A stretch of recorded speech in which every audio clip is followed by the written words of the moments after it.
Hello everybody. Welcome to my YouTube channel. My name is Samuel Kolaskopa, aka Taski Daraski, aka Zakaria the Ghost. Guys, let me say this.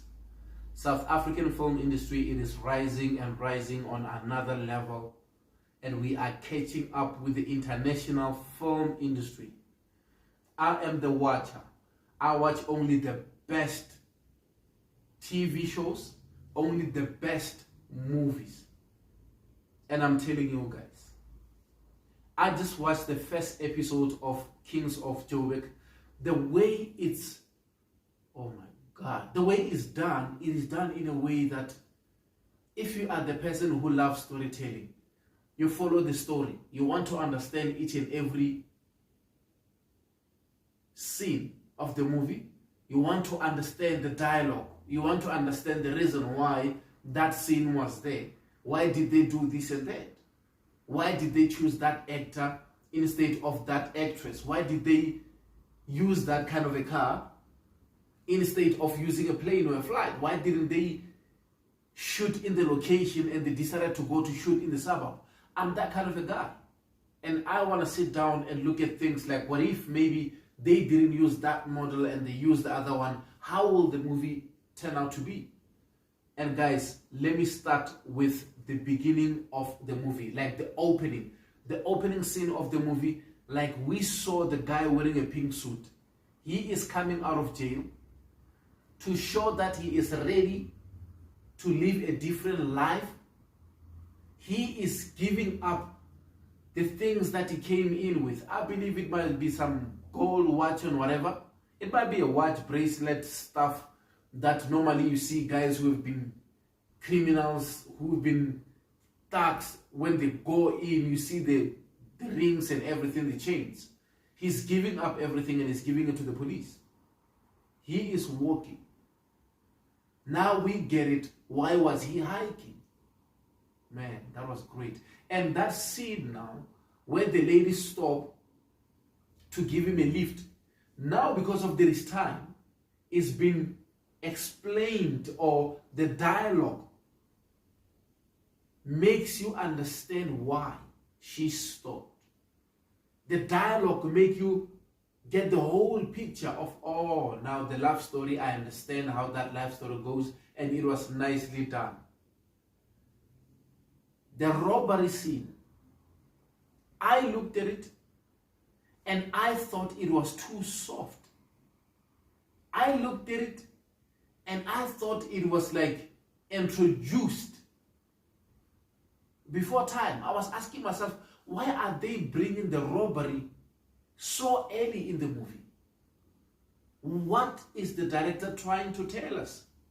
Because even the robbery, I understood that, okay, the security, he's in the deal. He opened the door to give them the access. But I'm asking myself, if he gave them the access, the cameras were on, and there were other 3 guys who were already there on the computer screens. They didn't see those cars coming on the CCTV footage. I was like, oh, okay, let me give them a benefit of a doubt. Then they hold him there and he's explaining everything. That was not the time where he should explain where the boxes of expensive accessories are. That's not the time you explain. I believe you should explain everything to us when we are talking about how to get in. That's when you explain the details. But for him to start saying, you see, the boxes are there, it was like, no. It was not. I was like, okay, no, you cannot do that. And look at what they do. They take out the knife and they cut the finger. Who does that? Then that scene was explained when they take that finger to use it, because it's the fingerprint system. So that means now they will use that fingerprint to open each and every door. Okay, well, this nowadays, your finger doesn't open every door, but it's okay. And they went in there, those guys, they tied up those other people because of they were busy talking and they were not even minding the computer or the CCTV. Okay, fine. When the boss comes in, Shona, he comes in He is walking, he's the Don. The camera is facing him. He doesn't hide from the camera. He is looking at the camera. I'm like, okay, he knows what to do with the CCTV stuff. He looked at it, and they told him that the safe where the diamonds are, they are there. He went in. The technology in there was crazy because there is a lot of sensors and everything whereby it can trigger the alarm. Once you just there to that sensor, the alarm go off. I understand those kind of system because we're working with them. And I was like, okay. He went in there and we saw this. They showed us that you can understand that the security is tight in that place. Of course it has to be. But he changed his eyes. He went down and they cut that scene. I was like, wow.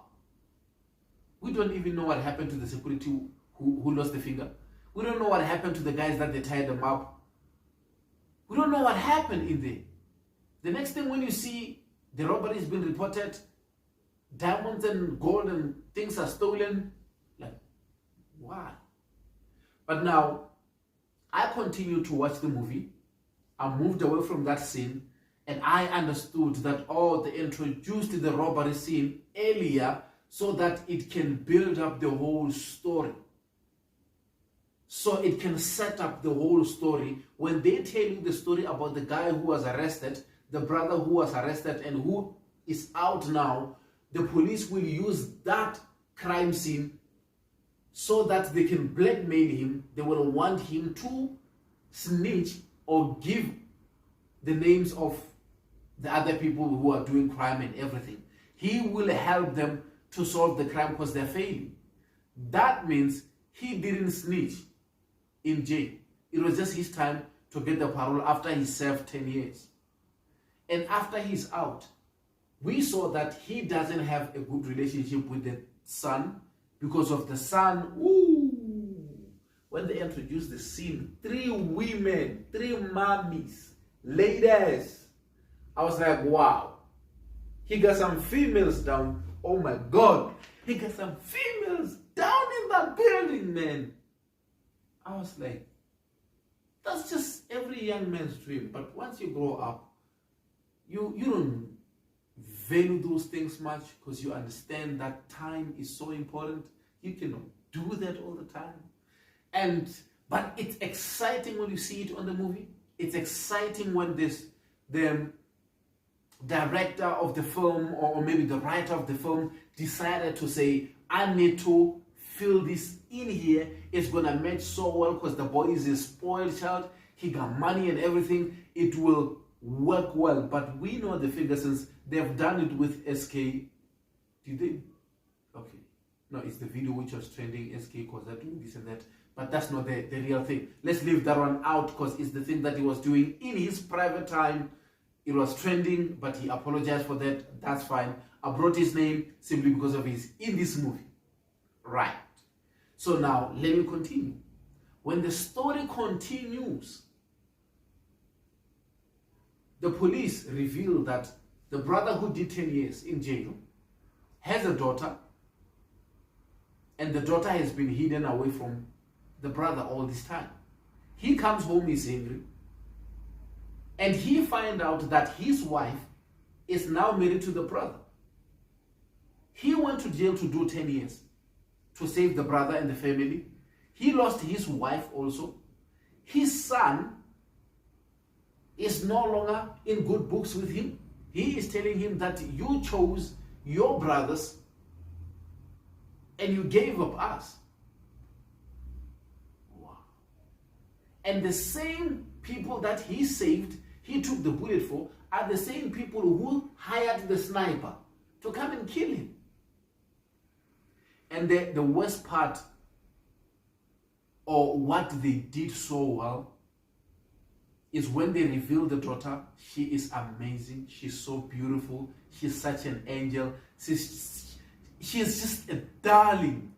And for that man to lose the daughter in less than 24 hours, after you gave up everything, just to be with your baby, and somebody just come and kill your baby just like that. I was like, ooh, not with my baby. There will be some furniture moving. They will find the TV next to the door. The fridge will be at the balcony. There will be some furniture moving. People will start using their passports. They will be reminded that they have a passport and they can just cross the border and go to Zim and hide somewhere there. Forget about the police. I'm just telling you. There will be some furniture moving. And I look at that scene. They hired the stupid sniper. Who does that? The sniper who pulled about 8 bullets. That was crazy. I've been counting the bullets, that's 6 to 8. Because the first one shot him here. You can see the other ones were hitting the hole. I'm like, that was bad. And the sniper killed the daughter. And the sniper was hired by one of the brothers' friend, who said, we don't trust the guy anymore. We should take him out. Because we know what he's capable of doing. If he's... Man, just imagine if he finds out that the person who hired the sniper is the person that he went to jail to do time for so that he can be free. After he realized that his wife has been married again by the brother. It's just, the movie, it is done in a way that, guys, when you watch episode 1, you can just think about what will happen episode 2, because to the trailer we saw them, they were wearing black. And I can tell that the lady who was on the floor, she's not dead, simply because of, we saw on the trailer, they were all wearing black, and she was saying, your family is the most complicated family I've ever met. That means they are going to the funeral and they are going to bury the daughter.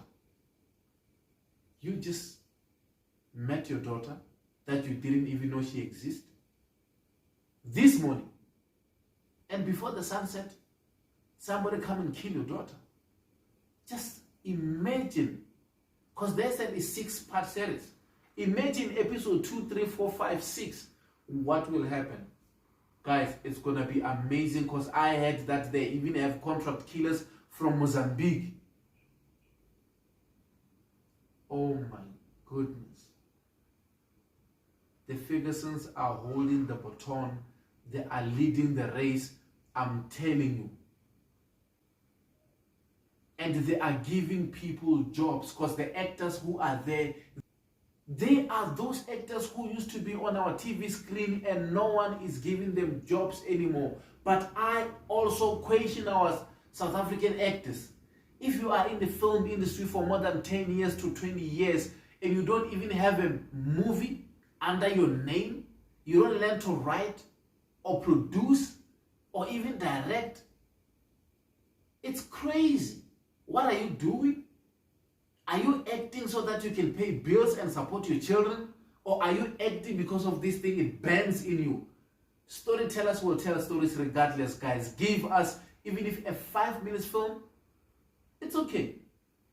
Give us a 20-minute short film, it's fine.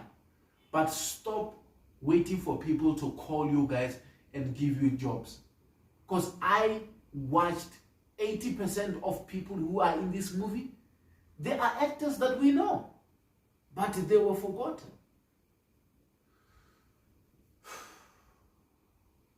South African film industry, it's so small, although we have veteran actors, but they are still doing the same thing that even the graduates are doing. Going to auditions, waiting for phone calls. It has to change. Europeans are telling their own stories every day. We have seen the Game of Thrones. We have seen Vikings. We have seen the Gladiators. We have seen Thorn. We have seen all these movies whereby they tell you about the deep stories. And I'm happy the Fergusons are touching the things that people don't touch. Africa has been identified as the poorest continent, but so rich with stories, so rich with minerals. and we wait for the Europeans to come and take stories here and go and feed their families, not for 20 years, but for a lifetime. Think about it. Look at the great books which were written about Africa. They were written by white people. Look at the best stories that we've been selling out there. Check the names after each and every movie. It's been white people. The gentleman who did Generation, Mfundi Vundla, I thought he is going to take South African film industry or storytelling to another level. He did what he did. I have to salute him for what he did. He gave a lot of people opportunities that today we celebrate. The likes of Connie Ferguson.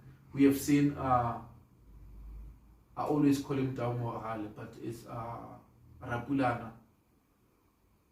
He is an amazing actor. After all those great movies the brother gave us, he's still in the list of people who should get booked, who should get phone calls. It is so painful, guys. Guys, it is heartbreaking, because things like this do happen, and later you hear people coming and complaining about, I was cheated, I didn't get paid enough, I didn't get this and that. We should learn to tell our own stories. When I see the Ferguson saying this is the first 100% film that they own, this is amazing, this is good for the South African film industry, this is good for the culture, because we